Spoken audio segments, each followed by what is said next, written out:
নমস্কাৰ এই মুহূৰ্তত আহি পৰিছে ৰাজ্যখনৰ বাবে খণ্ডিয়াৰ কেইবাটাও বিগ ব্ৰেকিং নিউজ। আজি 6 মাৰ্চ অসমৰ লগতে ভাৰতৰ বিভিন্ন প্ৰান্তৰ পৰা খণ্ডিয়াৰ কেইবাটাও খবৰ আহি পৰিছে। এই মুহূৰ্তত জনাই আছো এটা ব্ৰেকিং নিউজ। অশোক সিংহালে বিতৰ্কিত মন্তব্য কৰাৰ অভিযোগক লৈ আজি সাংসদ গৌৰৱ গগৈয়ে ডাঙৰ প্ৰতিক্ৰিয়া প্ৰকাশ কৰিছে। গৌৰৱ গগৈয়ে কয় যে এবাৰ ক্ষমা খুজিলেই মানুহ সৰু হৈ নাযায়, যদি ভুল হৈছে ক্ষমা খুজক। ইমান অহংকাৰী কিয় অশোক সিংহাল?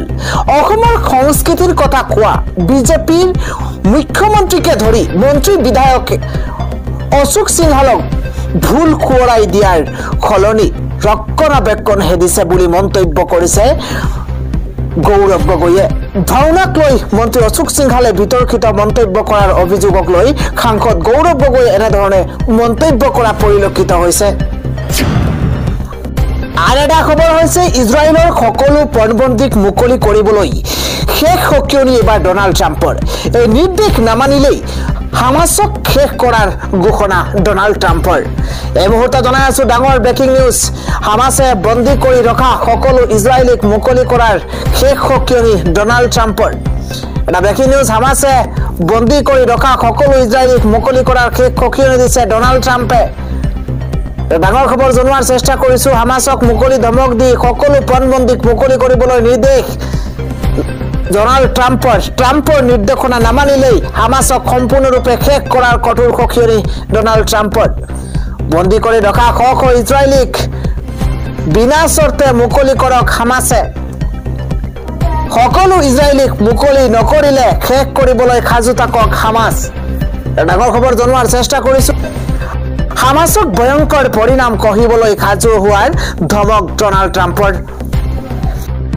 হামাছৰ আক্ৰমণত নিহত ইজৰাইলীৰ মৃতদেহ উভতাই দিয়াৰ সকিয়নি ডনাল্ড ট্ৰাম্পৰ। অসুস্থ বিকৃত মানসিকতাৰ মানুহেহে মৃতদেহ আবদ্ধ ৰাখে। নিৰ্দেশ নামানিলে হামাছৰ এজনো সেনা বাচি নাথাকিব বুলি সকীয়াই দিছে ডনাল্ড ট্ৰাম্পে। গাজাৰ সুৰক্ষাৰ বাবে সকলো ইজৰাইলী বন্দীক মুকলি কৰক হামাছে। ইজৰাইলৰ পক্ষলৈ আমেৰিকাৰ ৰাষ্ট্ৰপতি ডনাল্ড ট্ৰাম্পৰ এই বৃহৎ ঘোষণা। পৰৱৰ্তী খবৰ হৈছে এইবাৰ টেনচনত পৰিছে ৰাহুল গান্ধী। ৰাহুল গান্ধী ভৰিব লাগিব 200 টকাৰ জৰিমনা। এই মুহূৰ্তত জনাই আছো ডাঙৰ খবৰ। মহাবিপদত পৰিছে কংগ্ৰেছৰ যুৱৰাজ তথা বিৰোধী দলপতি ৰাহুল গান্ধী। ৰাহুল গান্ধী ভৰিব লাগিব 200 টকাৰ জৰিমনা। ডাঙৰ খবৰ জনোৱাৰ চেষ্টা কৰিছো। ৰাহুল গান্ধীৰ বিৰুদ্ধে কঠোৰ নিৰ্দেশনা জাৰি কৰিছে ন্যায়ালয়ে। ৰাহুল গান্ধীৰ বিৰুদ্ধে ন্যায়ালয়ৰ নিৰ্দেশনা জাৰি উত্তৰ প্ৰদেশৰ লখনৌৰ এখন আদালতে জৰিমনা বিহিছে ৰাহুল গান্ধীক। শুনানিত উপস্থিত নোহোৱাৰ বাবে জৰিমনাৰ সন্মুখীন হৈছে ৰাহুল গান্ধী। আৰু বাৰে বাৰে চমন দিয়াৰ পাছতো ৰাহুল গান্ধীৰ হাজিৰ হোৱা নাই আদালতত। আৰু জামিনৰ লগতে অহা 14 এপ্ৰিলত আদালতত হাজিৰ হোৱাৰ নিৰ্দেশ দিয়া হৈছে। এই তাৰিখত হাজিৰ নহলে তেওঁৰ বিৰুদ্ধে কঠোৰ আইনী ব্যৱস্থা গ্ৰহণ কৰিব পাৰে আদালতে। মহাবিপদত পৰিছে কংগ্ৰেছৰ যুৱৰাজ তথা বিৰোধী দলপতি ৰাহুল গান্ধী।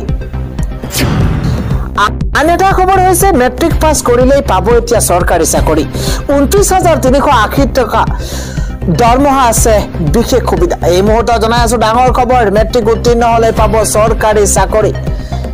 জনোৱাৰ চেষ্টা কৰিছো। আছে আকৰ্ষণীয় দৰমহা পাব বিশেষ সুবিধা। আকৰ্ষণীয় দৰমহা পাব বিশেষ সুবিধা পাব। প্ৰকাশ পাইছে পুনৰ হাজাৰ হাজাৰ চৰকাৰী চাকৰিৰ বিজ্ঞাপন। এটা ব্ৰেকিং নিউজ জনোৱাৰ চেষ্টা কৰিছে। 21,413টা পদত শীঘ্ৰেই হ'ব নিযুক্তি প্ৰক্ৰিয়া। আৰু হাজাৰ হাজাৰ নিবনুৱাৰ বাবে চৰকাৰী চাকৰি লাভৰ বৃহৎ সুযোগ। ডাঙৰ খবৰ জনোৱাৰ চেষ্টা কৰিছো। দেশৰ ডাক বিভাগত মুকলি হৈছে হাজাৰ হাজাৰ পদ। সমগ্ৰ দেশৰ ভিন্ন ৰাজ্যত মুঠ 21,413টা পদ মুকলি হৈছে। ইতিমধ্যে 10 ফেব্ৰুৱাৰীৰ পৰাই দেশজুৰি আৰম্ভ হৈছে আবেদন প্ৰক্ৰিয়া। ডাক বিভাগত দেশজুৰি মুঠ 23টা চাৰ্কুলত 21,413টা পদ মুকলি হৈছে। খালী হৈছে গ্ৰামীণ ডাক সেৱকৰ বাবে 21,413টা পদ। ইণ্ডিয়া পোষ্ট GD online.gov.in এই ৱেবছাইটত গৈ আপুনি ইচ্ছুক প্ৰাৰ্থীয়ে আজি আবেদন কৰাৰ সুযোগ লাভ কৰিব। মেট্ৰিক উত্তীৰ্ণ হোৱা 18 পৰা 40 বছৰ বয়সৰ সকলো প্ৰাৰ্থীয়ে কৰিব পাৰিব আবেদন। অসমকে ধৰি দেশৰ মুঠ 23খন ৰাজ্যৰ মুঠ 21,413টা পদ মুকলি হৈছে।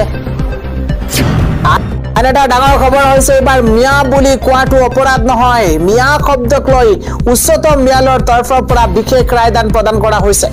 আমি জনাই আছো এটা বিশেষ খবৰ, মিয়া শব্দক লৈ উচ্চতম ন্যায়ালয়ৰ তৰফৰ পৰা বিশেষ ৰায়দান। এবাৰ মিয়া শব্দ কোৱাটো বেয়া কিন্তু অপৰাধ নহয়। এই উচ্চতম ন্যায়ালয়ৰ তৰফৰ পৰা এই নিৰ্দেশনা দিয়া হৈছে, সকলো ভাৰতীয়ই নিৰ্ভয়ে মিয়া শব্দটো ক'ব পাৰে। এবাৰ মিয়া আৰু পাকিস্তানী শব্দ ক'লে কোনো লোক বিপদত নপৰে। মিয়া কিংবা পাকিস্তানী শব্দ ব্যৱহাৰ কৰিলে ধৰ্মীয় আৱেগত আঘাত নপৰে। এটা গুৰুত্বপূৰ্ণ খবৰ, সংবিধানৰ 298 নম্বৰ ধাৰা অনুসৰি ইয়াক অপৰাধ হিচাপে গণ্য কৰা নহয়। ৰাজস্থানৰ চৰকাৰী কৰ্মচাৰী শামছুদ্দিনৰ গোচৰত এই ৰায়দান দিছে দেশৰ সৰ্বোচ্চ ন্যায়ালয়ে। উচ্চতম ন্যায়ালয়ৰ ন্যায়াধীশৰ বি.ভি. নাগৰত্ন আৰু সতীশ চন্দ্ৰ শৰ্মা বিচাৰপীঠৰ এই ৰায়দান। কিন্তু এতিয়াৰ পৰা মিয়া শব্দক লৈ কোনো আপত্তি কৰিব নোৱাৰিব। মিয়া শব্দ কোনো আইন বিৰোধী নহয় বুলি মন্তব্য দেশৰ উচ্চতম ন্যায়ালয়ৰ। পৰৱৰ্তী খবৰটো হৈছে ৰাজ্যত বলিবলৈ আৰম্ভ হৈছে পঞ্চায়ত নিৰ্বাচনৰ বতাহ।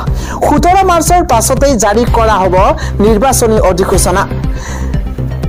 ডাঙৰ খবৰ জনোৱাৰ চেষ্টা কৰিছো। প্ৰতিদ্বন্দ্বিতাৰ বাবে আহি গৈছে নতুন নিয়ম।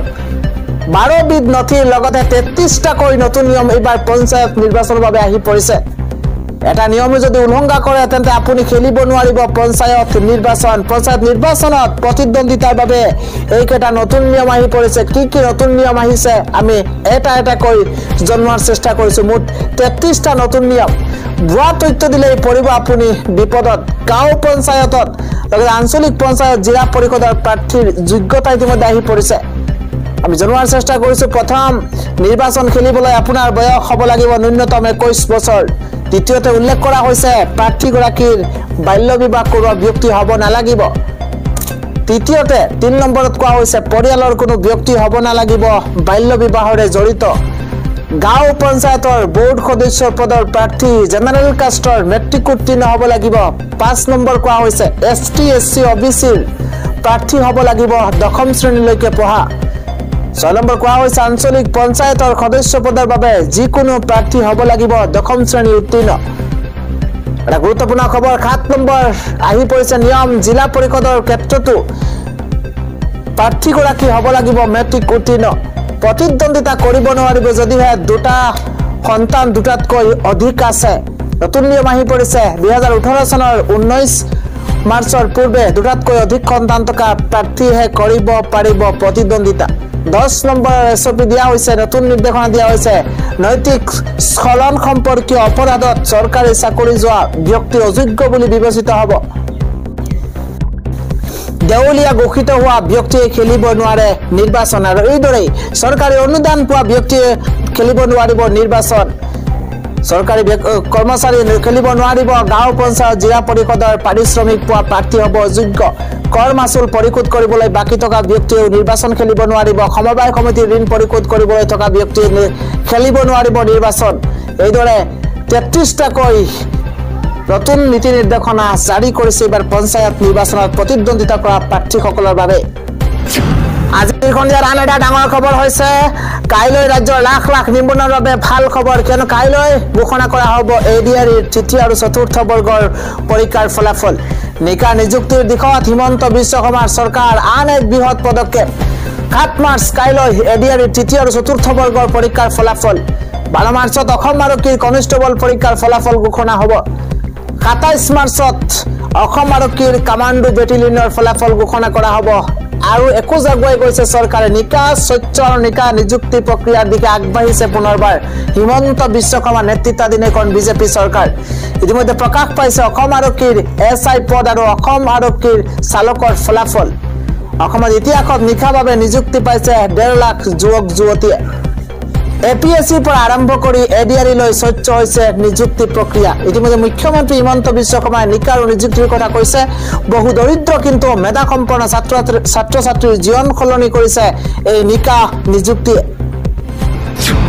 আন এটা ডাঙৰ খবৰ হৈছে এবাৰ চেম্পিয়ন্স ট্ৰফিৰ ফাইনেলত নামিব ভাৰত ভাৰ্চেছ নিউজিলেণ্ড ভাৰত বনাম নিউজিলেণ্ডৰ হাই ভোল্টেজ ফাইনেল মেচখন অহা 9 মাৰ্চত অনুষ্ঠিত হ'ব 9 মাৰ্চত সমুখ সমৰত নামি পৰিব ভাৰত বনাম নিউজিলেণ্ড এখন হাই ভোল্টেজ মেচ ডুবাইত অনুষ্ঠিত হ'ব আইসিসিৰ চেম্পিয়ন্স ট্ৰফিৰ ফাইনেল মেচখন যত প্ৰতিদ্বন্দ্বিতা কৰিব দুটাকৈ শক্তিশালী দল ভাৰত বনাম নিউজিলেণ্ড দুটাকৈ শক্তিশালী দলৰ মাজত মহা যুঁজ হ'ব ডুবাইত অনুষ্ঠিত হ'ব আইসিসিৰ হাই ভোল্টেজ মেচখন দক্ষিণ আফ্ৰিকাক পৰাস্ত কৰি ফাইনেলত প্ৰৱেশ কৰিছে টিম নিউজিলেণ্ডে আৰু নিউজিলেণ্ডৰ মাজত আৰু ভাৰত আৰু নিউজিলেণ্ডৰ মাজত সেই হাই ভোল্টেজ ফাইনেল মেচখন অহা 9 মাৰ্চত ডুবাইত অনুষ্ঠিত হ'ব আপুনি কোনটো দলৰ সমৰ্থক আপুনি কোনটো দল ফাইনেলত জয়ী হ'ব বিচাৰে আপুনি কমেন্টৰ জৰিয়তে আপোনাৰ মতামত জনাবলৈ নাপাহৰিব